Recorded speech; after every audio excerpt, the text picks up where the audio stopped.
The dank, cramped basement is flooded with light as I flip a creaky, ugly switch on the wall. The scratched wooden walls and chipped concrete ceiling are illuminated in all their tumble-down glory by a solitary flickering light bulb. The last owners really didn't use the basement for much, I say to the couple behind me, so it might need a bit of fixing up, but that shouldn't be a problem, right? The man coughs in disgust, and his girlfriend follows suit, although with less subtlety.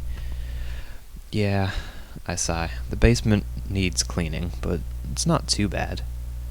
The floor is entirely obscured by a thick carpet of dust that reaches my ankles.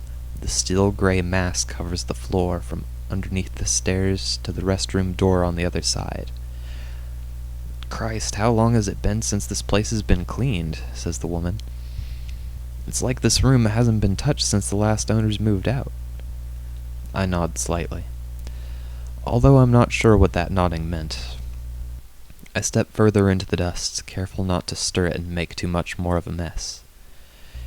Come on. I raise an arm to beckon the young couple off of the stairs and towards me. Let's check out the bathroom over here. It's actually pretty nice. The couple very hesitantly takes their first steps onto the basement proper, their faces betraying their thoughts with off-put grimaces.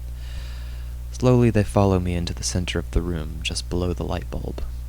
I smile and continue to walk towards the bathroom door, but I stop upon hearing a shrill cry from behind me. I turn to find the woman screaming, shrieking that she can't move. Very gradually she seems to be getting shorter, although a quick glance down assures me that she actually appears to be sinking into the dust, as she would sink into water, albeit at a much slower rate. Her boyfriend grabs her arms and tries to wrench her from the dust, but abandons this when he realizes that he, too, seems to be slipping beneath the blanket of silt as well. They're both cursing me now, swearing at the top of their lungs and writhing in desperation. They try to push themselves off of the floor, but there is not floor to speak of now. They try to pull themselves up with the light bulb, but they are already waist-deep, far too low to reach it. I make no move to rescue them, for I know all too well that it is a vain task. I try my best to maintain a cheery smile as they sink and shout and scowl at me, even waving goodbye to them when the dust reaches their neck. They are no longer screaming, but weeping, their tears mixing with the dust that consumes them. It begins to fall into their mouths, stop up their noses, fill their eyes.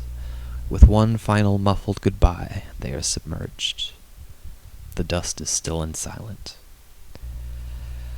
I sigh to myself, straighten my tie, and head up the stairs to prepare for the next open house. I used to feel remorse for doing this, but after a few years you become desensitized. Better them than me, right? Better them than you. After all, if I don't feed the dust, it might get hungry.